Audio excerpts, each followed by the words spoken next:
to the Baseface Network.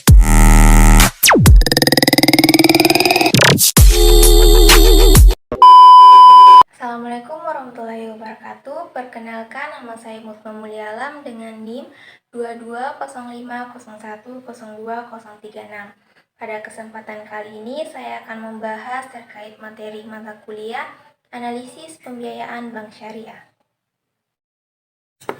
Nah, adapun materi yang pertama itu SKB atau Studi Kelayakan Bisnis.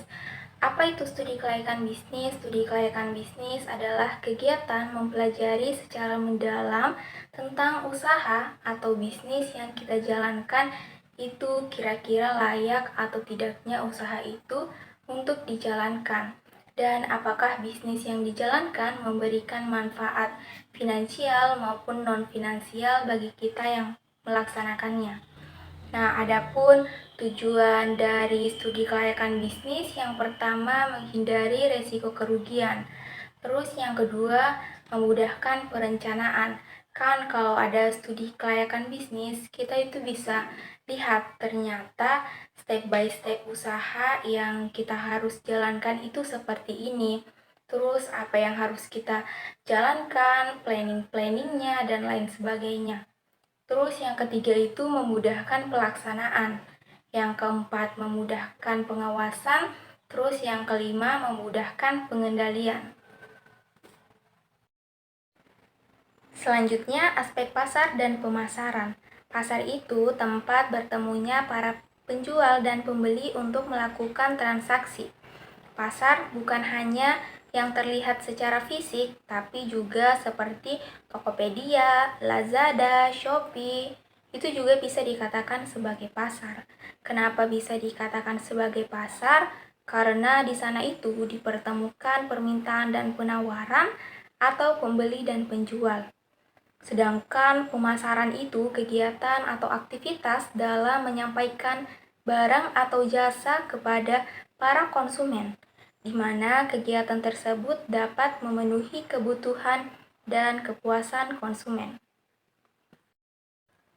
Nah, materi yang selanjutnya itu aspek yuridis dan aspek teknis. Aspek yuridis atau aspek hukum adalah aspek yang mengkaji ketentuan hukum yang harus dipenuhi sebelum menjalankan usaha. Maksudnya, perusahaan itu harus menyiapkan beberapa dokumen untuk kepentingan pembangunan gedung perusahaan, izin pembuatan perusahaan, produk, dan lain-lain. Adapun aspek teknis merupakan suatu aspek yang berkenan dengan proses pembangunan proyek serta teknis di lapangan dan pengoperasiannya setelah proyek tersebut selesai dibangun. Pada aspek teknis ini akan menentukan beberapa hal, yaitu penentuan kapasitas produksi, jenis teknologi yang dipakai, pemakaian peralatan dan mesin, lokasi bisnis, dan letak perusahaan yang paling menguntungkan. Selanjutnya, aspek finansial dan aspek manajemen organisasi.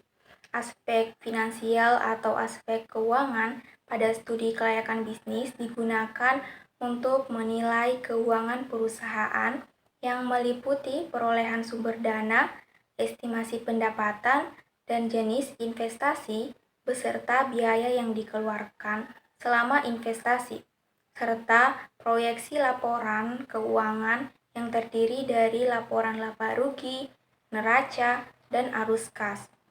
Sedangkan aspek manajemen dan organisasi merupakan kegiatan dan cara pengelolaan dari gagasan usaha atau proyek yang direncanakan. Proses manajemen terdiri dari perencanaan, pengorganisasian, pelaksanaan, dan pengawasan. Selanjutnya, aspek lingkungan dan AMDAL. Aspek lingkungan merupakan analisa yang membahas tentang kesesuaian lingkungan dengan bisnis yang akan dijalankan. Jadi, bagaimana kita membahas kesesuaian kaitannya lingkungan dengan bisnis yang akan dijalankan, dampak bisnis terhadap lingkungan, dan pengaruh lingkungan terhadap kegiatan bisnis. Adapun AMDAL itu analisis mengenai dampak lingkungan. Kenapa kita harus menganalisis dampak ini? Ya, untuk mengetahui dampak yang ditimbulkan jika suatu investasi jadi dilakukan, baik itu dampak negatif maupun dampak positifnya.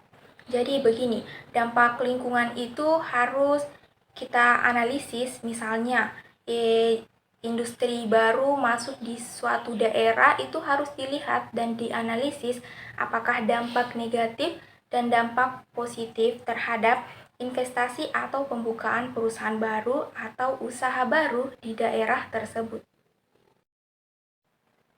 Baiklah, sekian penjelasan materi dari saya.